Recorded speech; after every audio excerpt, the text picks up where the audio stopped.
Salut à tous, c'est Arnaud Delapierre et je suis ravi de vous retrouver pour aborder une histoire qui a marqué le secteur du luxe. Le sujet du jour, Bernard Arnault, le milliardaire derrière LVMH. Vous vous demandez peut-être comment il a construit cet empire et quelles étapes ont réellement façonné son ascension. Loin des mythes, on va dévoiler des détails marquants sur son parcours, ses choix stratégiques et ses tactiques pour détenir un groupe qui réunit certaines des marques les plus prestigieuses du marché et du monde. Installez-vous confortablement, car nous allons creuser ensemble son histoire économique et personnelle. Préparez-vous à une bonne dose d'inspiration et de savoir concret. Bernard Arnault est né en 1949 à Roubaix, dans une famille ayant déjà une activité entrepreneuriale, puisque son père dirigeait une entreprise de travaux publics. Son éducation, plutôt classique, lui a donné des bases solides, renforcées par un diplôme de la prestigieuse école polytechnique. Dès ses jeunes années, il a montré un talent certain pour dénicher les opportunités et transformer les obstacles en moteurs de réussite. Avant même de s'orienter vers le luxe, il démarre avec des projets immobiliers et n'hésite pas à envisager un repositionnement audacieux pour sa société familiale. On verra comment cette détermination le mènera aux commandes de LVMH. Son premier coup d'éclat vient dans les années 80, lorsqu'il fait la bonne affaire en mettant la main sur un groupe textile, Boussac, qui détenait notamment Christian Dior. Saisissant l'occasion de redorer le blason de la maison de couture, il revend certaines activités secondaires pour consolider ce qui allait devenir un fleuron du luxe. Cette approche, parfois jugée agressive, lui a permis de focaliser les moyens sur des marques phares tout en dégageant des liquidités. C'est ainsi qu'il s'assoit peu à peu à sa réputation d'investisseur avisé, prêt à frapper vite et fort pour acquérir et valoriser les enseignes iconiques. Avant d'enchaîner, j'aimerais vous parler d'une appli qui pourrait changer vos habitudes de trading. NoTrade, disponible gratuitement sur iOS et Android, elle fournit des signaux boursiers et crypto ultra précis, le tout avec une interface simple à prendre en main. Que vous soyez débutant ou chevronné, cet outil vous fait gagner un temps précieux pour repérer des opportunités et affiner votre analyse. Grâce à des alertes claires et des indicateurs adaptés, vous pouvez prendre vos décisions en toute sérénité. Si vous cherchez à statuer ou à structurer vos réflexions financières, notre aide est là pour vous accompagner dans le moindre compromis sur la qualité. Peu après son achat de Dior, Bernard Arnault s'intéresse au groupe LVMH, né du rapprochement entre Moet Hennessy et Louis Vuitton. À l'époque, la structure rencontrait des tensions internes et cherchait un nouveau leadership pour reconnecter ses marques de champagne et de maroquinerie emblématiques.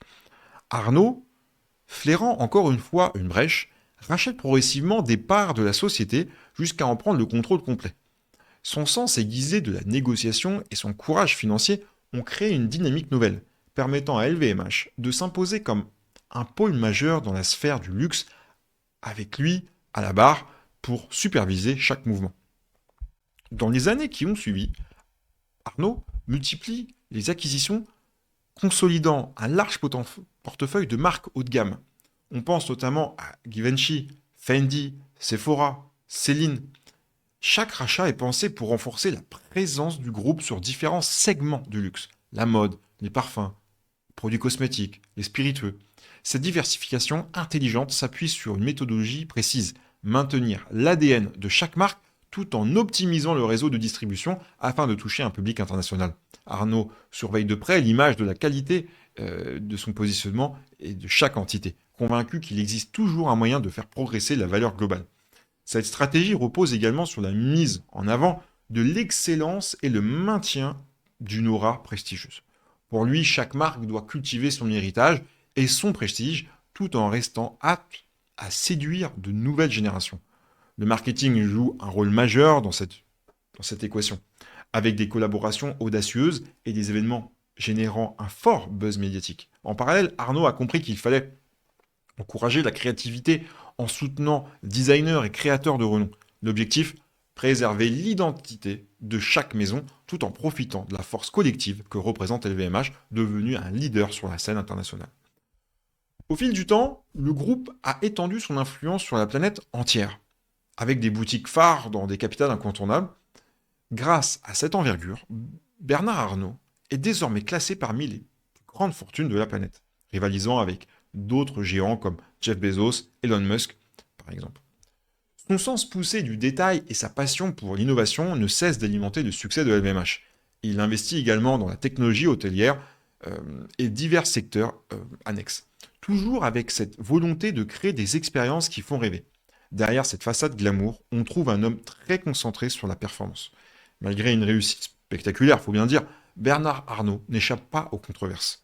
Certains critiques pointent sa discrétion fiscale ou ses stratégies d'optimisation, tandis que d'autres estiment qu'il exerce une influence peut-être trop marquée dans les médias, étant actionnaire de plusieurs journaux.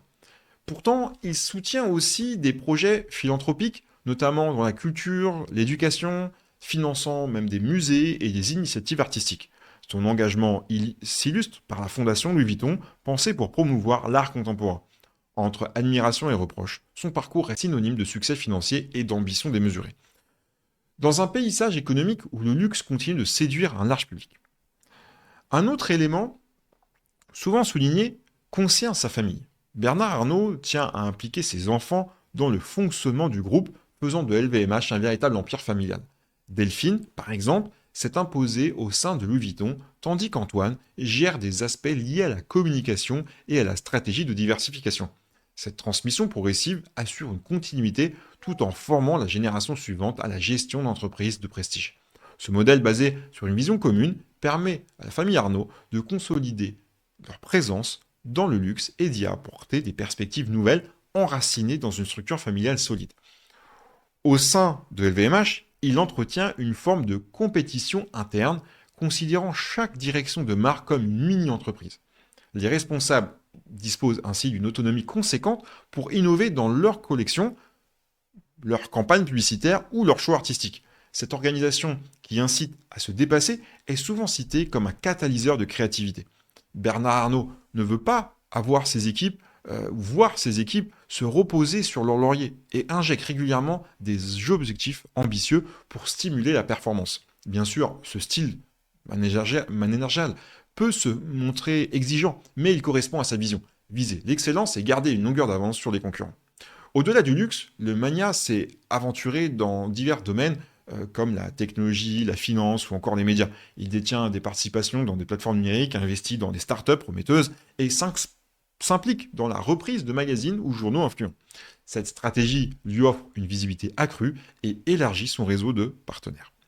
Certains y voient aussi une manière de peser sur les canaux d'information, renforçant son image de personnalité incontournable. Qu'on approuve ou non ses choix, on ne peut nier l'ampleur de son champ d'action qui va bien au-delà de la haute couture et des parfums. L'un des enseignements majeurs de la trajectoire d'Arnault réside dans sa capacité à capter l'essence d'une marque et la faire grandir sans dénaturer son héritage. Il sait aussi saisir le bon timing pour acquérir ou céder certaines enseignes, en anticipant l'évolution des marchés et des tendances. Son flair repose sur une connaissance approfondie des attentes de la clientèle aisée, mais aussi sur un goût prononcé pour le risque calculé. Ceux qui étudient son parcours y trouveront une démonstration éclatante de la manière dont on peut bâtir un ensemble d'entreprises distinguées tout en préservant leurs âmes et leurs cachets. Pour aller plus loin, on peut retenir quelques principes directement inspirés de son parcours. Miser sur la qualité plutôt que la quantité, mais s'il en a beaucoup, il faut bien l'admettre. Préserver l'authenticité d'une marque, chercher constamment à innover et ne pas avoir peur de prendre des décisions audacieuses.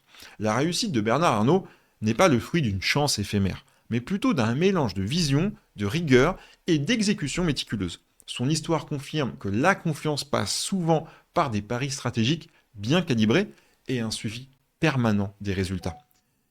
C'est un modèle pour ceux qui souhaitent bâtir et consolider ou transformer des entreprises avec intelligence et ambition. Merci d'avoir suivi ce voyage à travers l'histoire passionnante de Bernard Arnault et de LVMH. J'espère que ce récit vous a permis de saisir l'ampleur de son parcours et les raisons qui ont fait de lui l'une des fortunes les plus importantes de la planète. Si vous avez apprécié cette vidéo, n'hésitez pas à vous abonner à la chaîne, activer la cloche pour ne rien rater et lâcher un pouce bleu pour soutenir mon travail. Sur ce, prenez soin de vous et à très vite pour de nouvelles analyses sur ma chaîne.